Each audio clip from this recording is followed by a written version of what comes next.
Et 1, 2, 3, 4.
Bonjour et bienvenue à l'émission Sur la scène, nouvelle saison de Sur la scène, 50e émission de Sur la scène.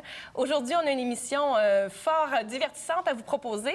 Nous avons Sylvie Délire, conteuse, qui va venir nous faire un petit extrait de son spectacle.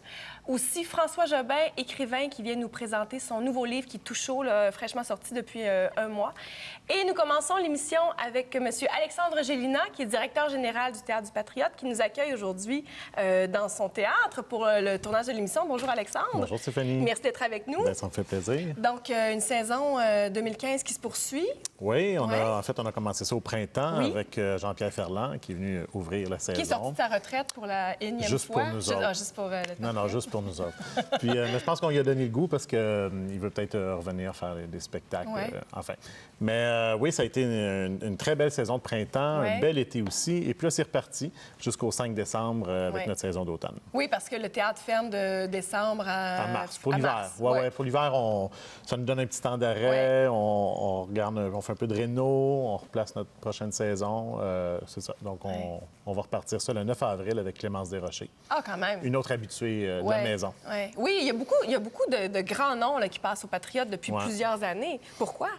Bien, en fait, cette génération-là, la génération des chansonniers, Clément, Jean-Pierre Ferland, Robert Charlebois, qui est notre parrain, qu'on adore, ont commencé en quelque sorte ici.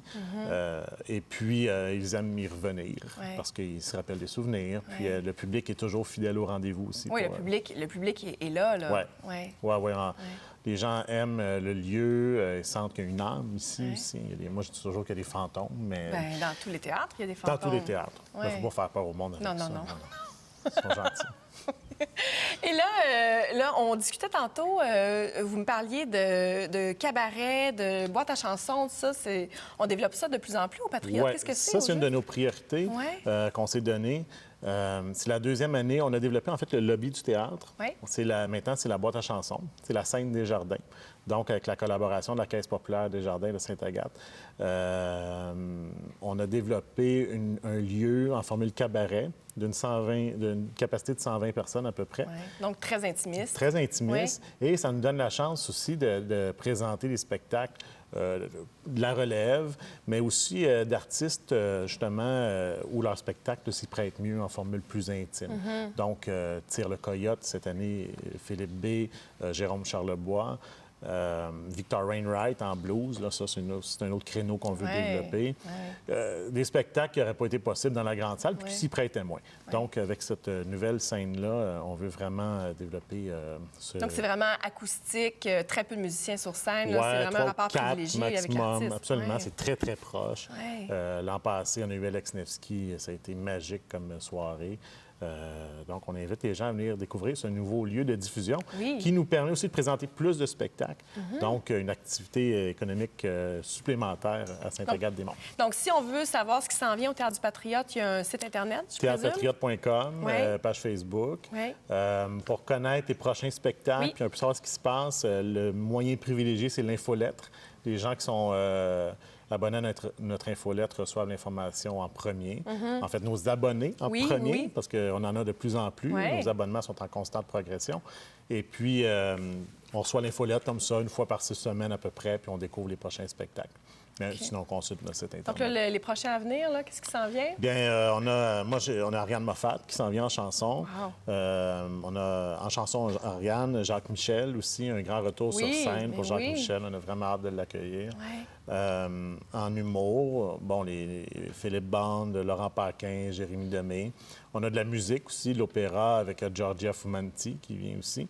Et puis, on va conclure ça le 5 décembre avec un gros party avec Yves Lambert. OK. Fête ses 40 ans de carrière. Le spectacle s'appelle 40 ans dans ses bottines.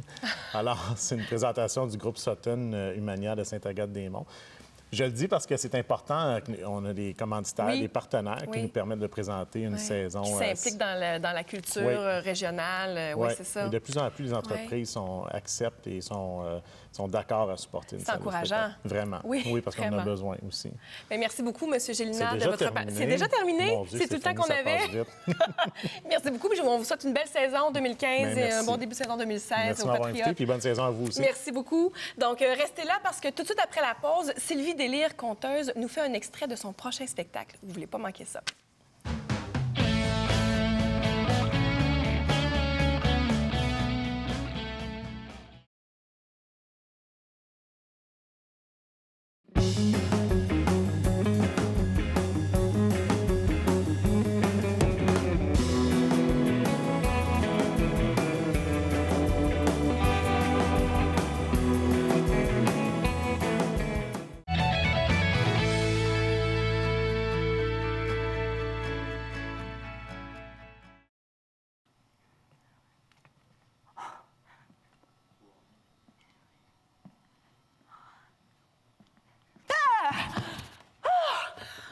Tu m'as fait peur!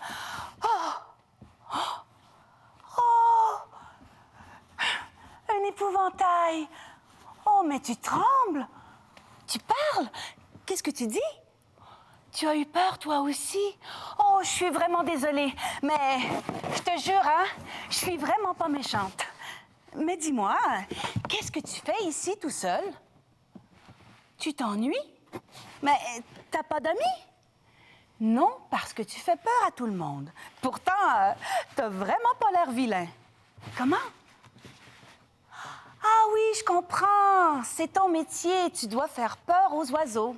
Mais tu vois, moi, je suis peut-être un drôle de moineau, mais je suis pas un oiseau. Et j'ai pas peur de toi. Est-ce qu'on peut devenir des amis? Comment? Où ça?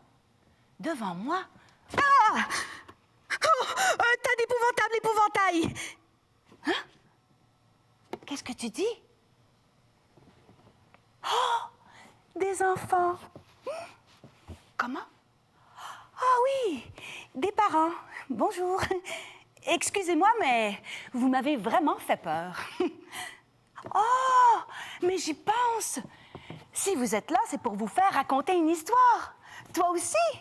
Oh, mais ça tombe bien, hein?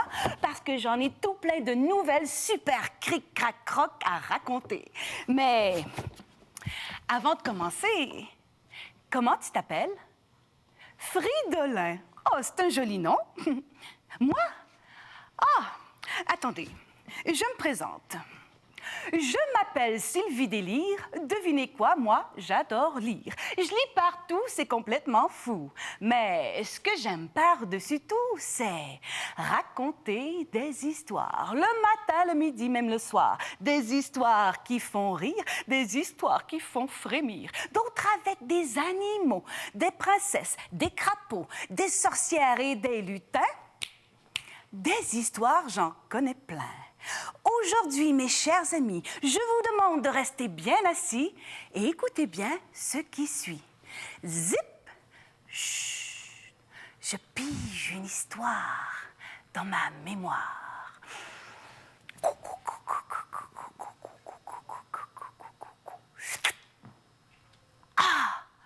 Ah oui, ça c'est une belle histoire. Elle a été écrite par Diana Hendry et ça s'intitule Des bruits dans la nuit. Ouh, ouh, dong, dong, dong.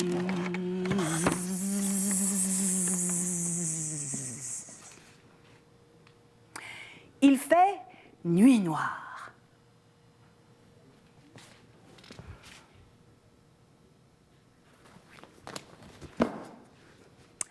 Dans son grand lit, Papa Souris dort à poings fermés. Dans son petit lit, Bébé Souris a les 2 yeux grands ouverts. « Papa Souris !» appelle Bébé Souris. « J'entends quelque chose qui tourne autour de la maison, quelque chose qui souffle et qui siffle !» dit Bébé Souris d'une voix peu rassurée. Papa Souris ouvre un œil et une oreille. « Ce n'est rien, dit-il, c'est seulement le vent. »« Je peux venir dans ton lit ?» demande Bébé Souris. « Non, il n'y a pas assez de place pour 2. » Il se retourne et se rendort. Assis dans son petit lit, Bébé Souris écoute le vent qui souffle et qui siffle. Tout à coup, entre 2 rafales, elle entend tap, tap, tap, tap, tap, tap, tap, tap. Bébé Souris se relève, se glisse hors de son lit, va entrouvrir la porte et risque un œil à l'extérieur.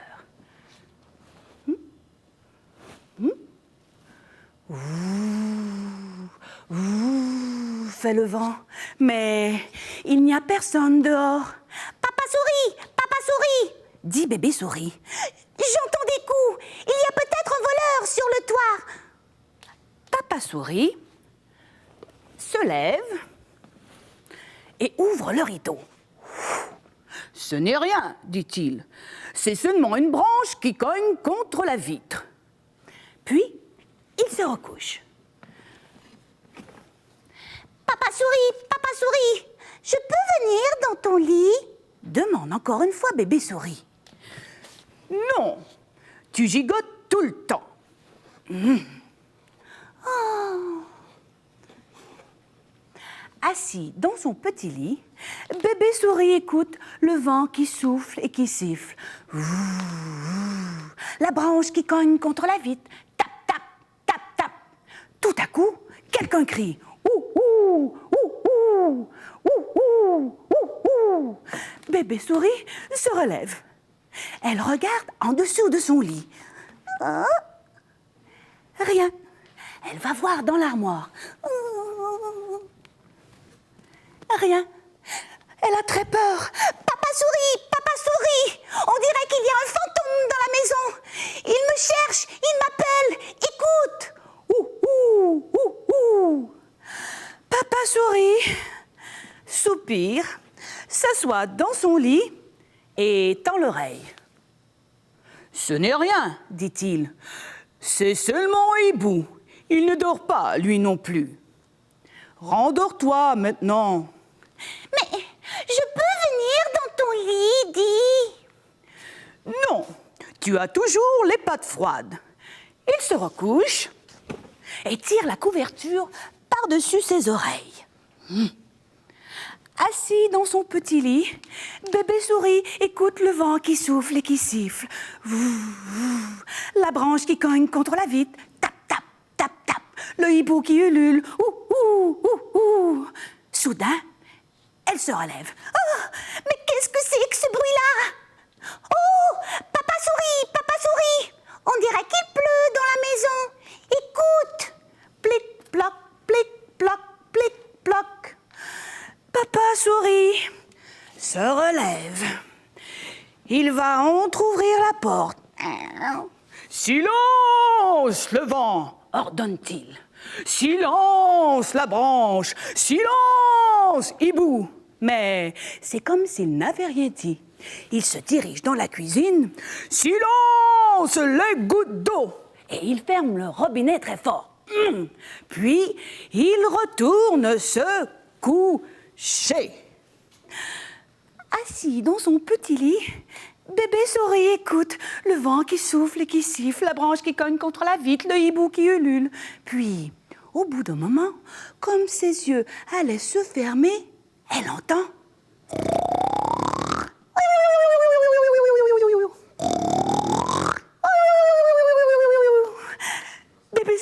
relève. Papa souris, tu ronfles. Alors, Papa souris se relève. Il met des boules de ouate sur les oreilles de bébé souris. Ensuite, il se pince le nez avec une épingle à linge et il se recouche. Papa souris, je peux dormir dans ton lit? Dis. Non, tu es très bien dans le tien. Oh, assis dans son petit lit, bébé souris écoute. Zip. Chut. Le silence. Elle n'entend plus rien, rien que le silence. Mais un silence si profond qu'elle se sent terriblement seule. Alors, bébé souris enlève les boules de ouate de ses oreilles, va retirer l'épingle à linge du nez de Papa souris, se lève et dit « Papa souris, je me sens terriblement seule. » Oh, alors, devinez quoi? Papa souris soulève un coin de sa couverture et lui dit « C'est bien, tu peux venir dans mon lit maintenant. » Oh, bébé souris sourit et s'installe dans le lit de Papa souris. Oh, elle gigote et elle a les pattes froides, mais juste un petit peu. Puis, elle s'endort instantanément. Mais maintenant, devinez quoi? C'est au tour de Papa souris d'entendre le vent qui souffle et qui siffle. La branche qui cogne contre la vitre. Tap, tap, tap, tap. Le hibou qui ulule. Ouh. Et bébé souris qui respire profondément. Alors, Papa souris se colle sur son bébé souris et s'endort lui aussi. Mais au petit matin, quand le réveil sonne, oups, personne ne l'entend.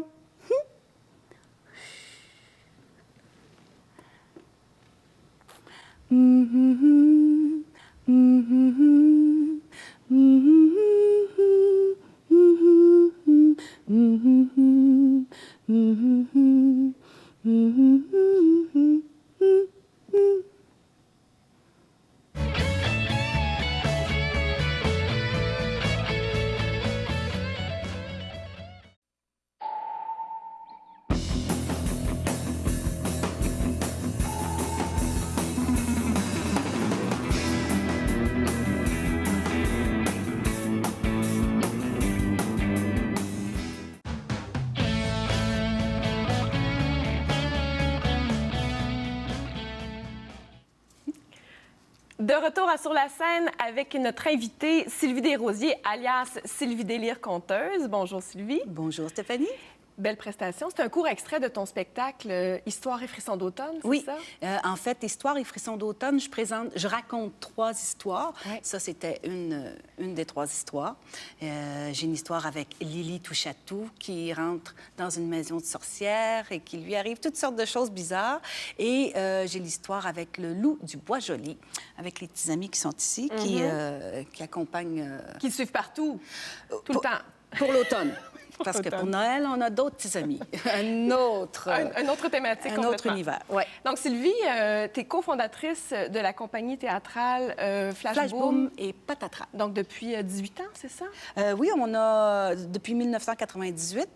Ouais. Donc, on fait du théâtre pour la jeunesse et la famille. Ouais. On on joue dans les écoles, les bibliothèques, les services des loisirs, maisons de la culture, les Vous salles. avez des volets pédagogiques aussi? Vous allez offrir des ateliers dans les écoles aux jeunes? Oui, des ateliers qu'on donne en duo avec Martine Perrault, ma collègue. Oui, la cofondatrice. Oui. Aussi. On donne des ateliers d'art dramatique, des ateliers d'art clownesque et des ateliers de stimulation de la lecture à voix haute. Oh là là, quand même! Et pourquoi avoir choisi ça, Sylvie? Pourquoi pas s'adresser à un public adulte? Pourquoi le public jeunesse?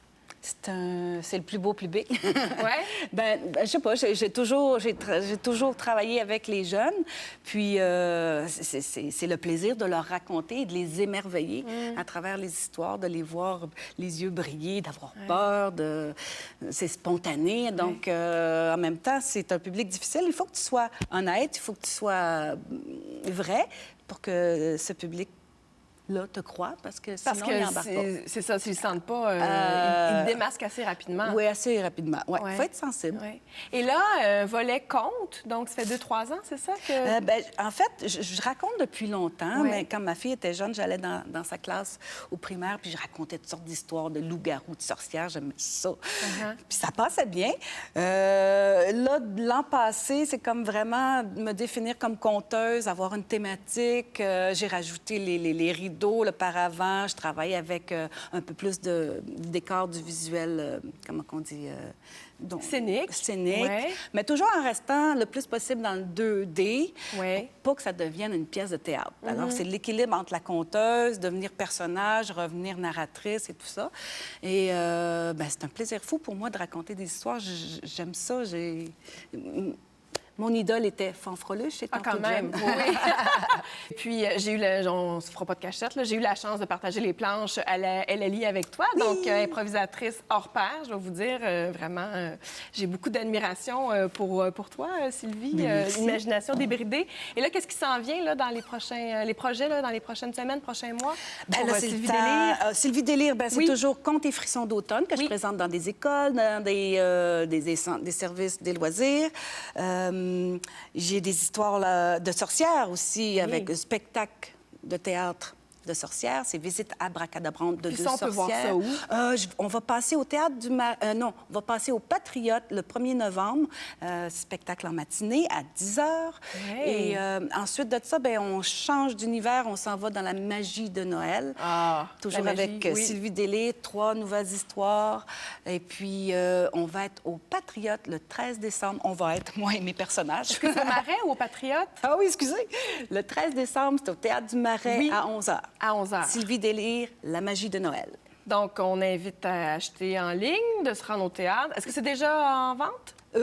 La bonne question. Oh, on va mettre un homme là-dessus. On va mettre un tigre là-dessus. Un tigre, oui, un tigre et un lutin, pourquoi pas. Et pourquoi pas. Oui. Sylvie, merci beaucoup, beaucoup, beaucoup de ta visite sur la scène merci. Dans cette première émission de la saison. Je te souhaite plein de succès dans tes projets. Puis je pense que je vais amener mes enfants te voir. J'ai pas eu l'occasion encore de voir ça. Donc, merci d'être avec nous. Donc, restez là tout de suite après la pause. L'émission se poursuit.